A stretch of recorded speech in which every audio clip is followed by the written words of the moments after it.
இந்து சமுத்திரம் பெற்றெடுத்த முத்தாய், இயற்கை அழகின் அரணாய் பிரசவித்த இலங்கை திருநாட்டின் இயற்கை வனப்பு நிறைந்த நுவரெலியா மாவட்டத்தின் அட்டன் நிலமகளின் பசுமையின் நடுவே பரவச பயணத்தில் நோர்வூட் எனும் மாநகரின் தலைமகனாய் ஒய்யார ஓலமிட்டு கல்வி புன்னகை கொண்டு அமைகிறது நோர்வூட் தமிழ் மகா வித்தியாலயம்.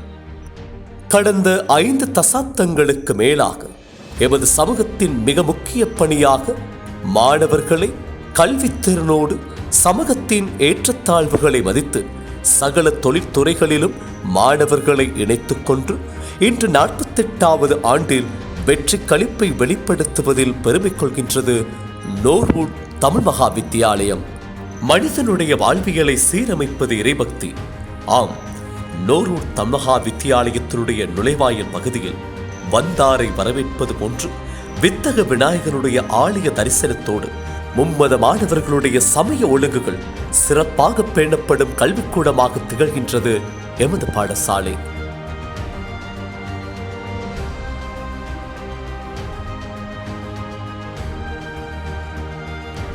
பாடசாலையின் மிக முக்கிய கூறு பாடசாலை சூழல். ஆம், எமது பாடசாலை சூழல் மிகவும் ரம்மியமானது. மாணவர்களின் கற்றலினை இன்னும் இலகுப்படுத்தக்கூடிய தனித்தனி வகுப்பறைகள், ஏனைய பாடப்பகுதி பிரிவுகள் மற்றும் உயர்தர பிரிவுகளின் கட்டிடத் தொகுதிகள் என சொல்லிக்கொண்டே போகலாம். மேலும் இப்பகுதியினுடைய அழகினை இன்னும் மெருகூட்டுவது பாடசாலையினுடைய பூந்தோட்டங்கள். உண்மையில் ஒவ்வொரு வகுப்பறைகளுக்கு முன்னாலும் பேணப்படுகின்ற பூந்தோட்டங்கள் இந்த கட்டிடத்திற்கு மேலும் அழகு சேர்ப்பதோடு இயற்கையோடு இணைந்த வகையில் மாணவர்களை வலுப்படுத்தும் ஒரு அமைவிடமாக காணப்படுகின்றது. அது மட்டுமா, பாடசாலையினுடைய காரியாலய பகுதி இன்னும் தனி அமைவிடமாகவே தென்படுகிறது.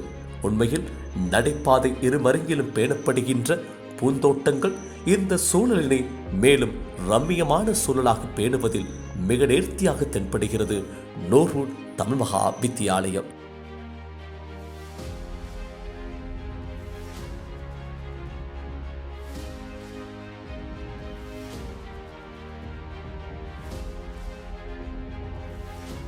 கற்றல் கற்பித்தல் செயற்பாடுகளுக்காக பாடசாலை வருகின்ற மாணவர்கள் அன்றாடம் ஒரு சவாலினை தாண்டியே வகுப்பறைக்கு செல்கின்றனர். உண்மையில் ஒரு மேட்டுநில பகுதியில் அமையப்பெற்றுள்ள பாடசாலையை நோக்கி வருகின்ற மாணவர்கள் சற்று களைப்படைந்தே பாடசாலையை நோக்கி வருகின்றனர். அதனையும் தாண்டி பிரத்யேகமாக தயாரிக்கப்பட்ட வெவ்வேறு பாதைகளூடாக ஆண் மாணவர்கள் மற்றும் பெண் மாணவிகள் பாடசாலைக்கு உள் ஈர்க்கப்படுகின்றனர். பாடசாலையில் நிகழ்த்தப்படும் அன்றாட பரிசோதனைகளை தாண்டி வகுப்பறைக்கு செல்கின்ற மாணவர்கள் பாடசாலையில் இடம்பெறுகின்ற காலை கூட்டங்கள் மற்றும் இறை பிரார்த்தனைகள் மற்றும் காலை வேளையில் இடம்பெறுகின்ற உடற்பயிற்சி செயற்பாடுகளில் தன்னை ஈடுபடுத்திக் கொள்ள தவறுவதில்லை. உண்மையில் திட்டமிடப்பட்ட நேர அட்டவணைப்படி பாடசாலையினுடைய அதிகாலை செயற்பாடுகள் தொடர்ந்தேர்ச்சியாக இடம்பெறுகின்றமை சிறப்புக்குரியதே.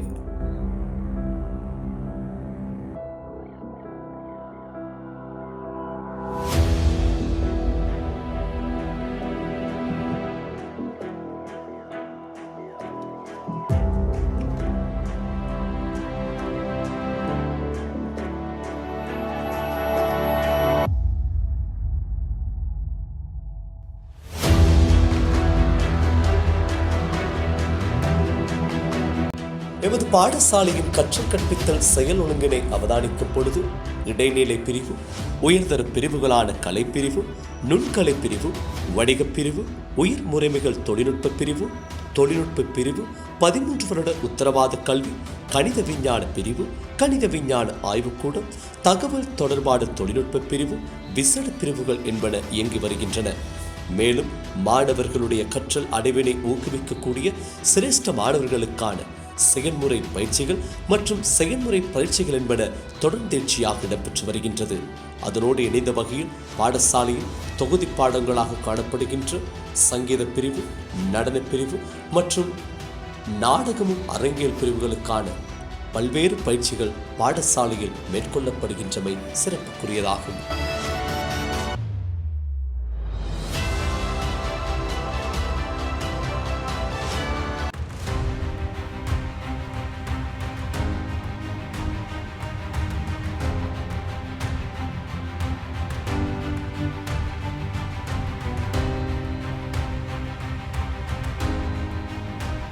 ஒரு பாடசாலையின் தலைமைத்துவம் சரியாக அமையுமாக இருந்தால் அந்த பாடசாலையுடைய செயற்பாடுகள் தரமானதாக இருக்கும். உண்மையில் நோரூர் தமுகா வித்தியாலயத்தினுடைய அதிபர் முன்னைய நாள் மாணவராக, முன்னைய நாள் ஆசிரியராக, இந்நாள் அதிபராக இந்த பாடசாலை மீது காட்டுகின்ற கரிசனை அளப்பரியது. உண்மையில் இந்த பாடசாலையுடைய கற்றல் கற்பித்தல் செயற்பாடுகளில் அதிக ஈடுபாட்டை வெளிப்படுத்தக்கூடிய அதிபராக, அது மட்டுமன்று பாடசாலையினுடைய அழகினையும் கீர்த்தினையும் பேணக்கூடிய அதிபராக தொடர்ந்தேர்ச்சியாக தன்னை நிலைநிறுத்திக் கொண்டிருக்கின்ற அதிபராக திகழ்ந்து கொண்டிருக்கின்ற எமது பாடசாலையின் வளர்ச்சியில் இந்த பாடசாலையுடைய முன்னைய நாள் அதிபர்களுடைய பங்களிப்பு அதீதமானது. அவர்கள் காட்டிய வழியில் இந்நாள் அதிபரும் அவர்கள் விட்டுச் சென்ற பல்வேறு செயற்பாடுகளை கொண்டு செல்லக்கூடிய தலைமைத்துவமிக்க அதிபராக இந்த பாடசாலையை வழிநடத்தி வருகின்றார். எமது பாடசாலையின் வெற்றிக்காக உழைக்கக்கூடியவர்கள் ஆசிரியர்கள். ஆம், அதிபர் அவர்களுடைய வழிப்படுத்தலின் கீழ் பாடசாலை ஆசிரியர்கள் இந்த பாடசாலையுடைய கட்டமைப்பை கொண்டு செல்வதில் மிக முக்கிய பங்களிப்பினை வழங்கி வருகின்றார்கள். மிக சிறந்த ஆளணி வளம் கொண்ட பாடசாலை ஆசிரியர்களாக மிக சிறந்த மாணவர்களை உருவாக்கி பல்வேறு சாதனை விருட்சங்களை வெளிப்படுத்தக்கூடிய ஆசிரியர்களாக இன்றளவும் எமது ஆசிரியர்கள் தங்களுடைய திறனை வெளிப்படுத்தியிருக்கின்றார்கள். மேலும் பாடசாலையோடு இணைந்து செயற்படுகின்ற பழைய மாணவர் ஒன்றியத்தினுடைய செயற்பாடுகள், பாடசாலை அபிவிருத்தி சங்கத்தினுடைய செயற்பாடுகள் என்றும் தனித்துவமானது. உண்மையில் இந்த பாடசாலையினுடைய பல்வேறு விதமான அபிவிருத்தி செயற்பாடுகளுக்கு பழைய மாணவர் ஒன்றியம் மற்றும் பாடசாலை அபிவிருத்தி சங்கம் ஆற்றி வருகின்ற ஒவ்வொரு செயற்பாடுகளும் இன்றளவும் போற்றுதற்குரியதே. ஒரு பாடசாலையினுடைய தரத்தினை அளவிடுவது கற்றல் பெறுவது ஆகும். அதன்படி 2024 ஆண்டு நோரூர் தமுகா வித்தியாலயத்தினுடைய கல்வி பொதுத்தராதார சாதாரண தர பரீட்சை பெறுபவர்களை அவதானிக்கலாம். 2024 ஆண்டு குறித்த பரீட்சைக்காக 124 மாணவர்கள் பரீட்சைக்கு விண்ணப்பித்து 124 மாணவர்களும் பரீட்சைக்கு தோற்றியிருந்தனர். 105 மாணவர்கள் கணிதம் அடங்கலாக பரீட்சையில் சித்தியடைந்து 84% பெறுபேற்றினை வெளிப்படுத்தியிருந்தனர். பாடசாலை ரீதியாக முதல் 11 இடங்களில் மிக சிறந்த பெறுபேறுகளை வெளிப்படுத்திக் கொண்ட மாணவிகளில் செல்வி எக்ஸ் ஜெனிஃபர் கிரேஸ் என்ற மாணவி 8A மற்றும் C பெறுபேற்றோடு பாடசாலை ரீதியாக முதன்மை பெறுபேற்றினை வெளிப்படுத்தியிருந்தார். அதன்படி 2024 ஆண்டு மிக சிறந்த கல்வி பொதுத்தராதார சாதன தர பரீட்சை பெறுபவர்களை மாணவர்கள் வெளிப்படுத்தியிருக்கின்றனர். 2024 ஆண்டு நோரூர் தமுகா வித்தியாலயத்தினுடைய உயர்தர பரீட்சை பெறுபவர்கள் பற்றி அவதானிக்கலாம். அதன்படி 154 மாணவர்கள் பரீட்சைக்கு விண்ணப்பித்து 152 மாணவர்கள் பரீட்சைக்கு தோற்று 126 மாணவர்கள் பல்கலைக்கழகத்திற்கு விண்ணப்பிப்பதற்கான வாய்ப்பினை பெற்று Z புள்ளி அடிப்படையில் 53 மாணவர்கள் பல்கலைக்கழகத்திற்கான வாய்ப்பினை உறுதி செய்திருக்கின்றனர்.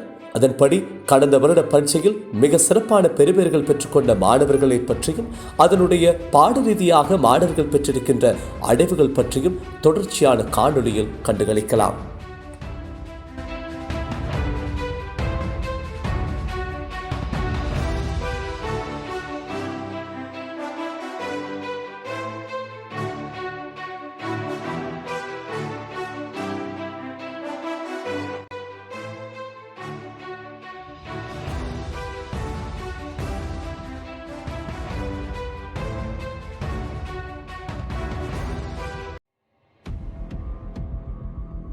இரண்டாயிரத்தி 2025 ஆண்டு நோரூர் தமுகா வித்தியாலயத்தின் இல்ல விளையாட்டு போட்டியின் மிக சிறந்த தருணம் என்று கூறலாம்.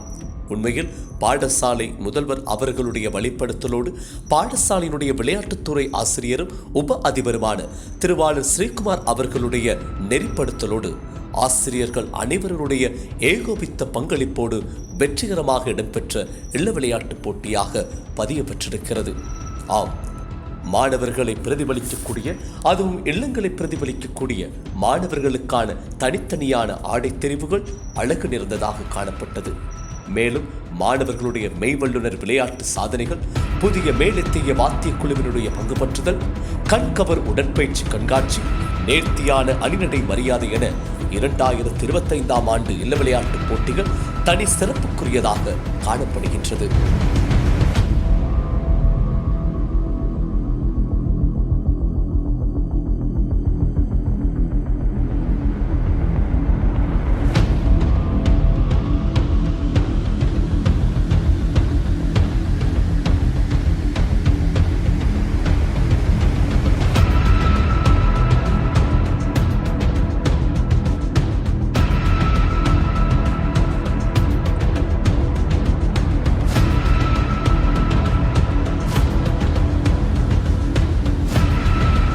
இணைப்பாடு விதான செயற்பாடுகளை அவதானிக்கும் பொழுது 2024 ஆண்டு ஜூலை மாதம் முதல் 2025 ஆண்டு எமது பரிசீலிப்பு நிகழ்வு இடம்பெறும் வரை எமது பாடசாலையில் இடம்பெற்ற இணைப்பாட விதான செயற்பாடுகளை பற்றி அவதானிக்கலாம். அதன்படி எமது பாடசாலை மாணவர்கள் விளையாட்டுத்துறை, போட்டி பரீட்சைகள், கல்வி சுற்றுலாக்கள் என்பவற்றில் தங்களுடைய பல்வேறு அடைய மட்டங்களை வெளிப்படுத்தியிருக்கின்றார்கள். அவர்கள் பங்கு பற்றிய பல்வேறு நிகழ்வுகளின் தொகுப்பினை தொடர்ந்து வருகின்ற காணொளியில் கண்டுகளிக்கலாம்.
ஒரு சமூகத்தின் குறிகாட்டியாக நோரூர் தம்மகா வித்தியாலயம் கல்வி, கலை, விளையாட்டு, இணைப்பாடு விதான செயற்பாடுகள் என பல்வேறு துறைகளில் தனக்கான ஆளுமையை தொடர்ந்தேர்ச்சியாக வெளிப்படுத்தி வருகின்றது.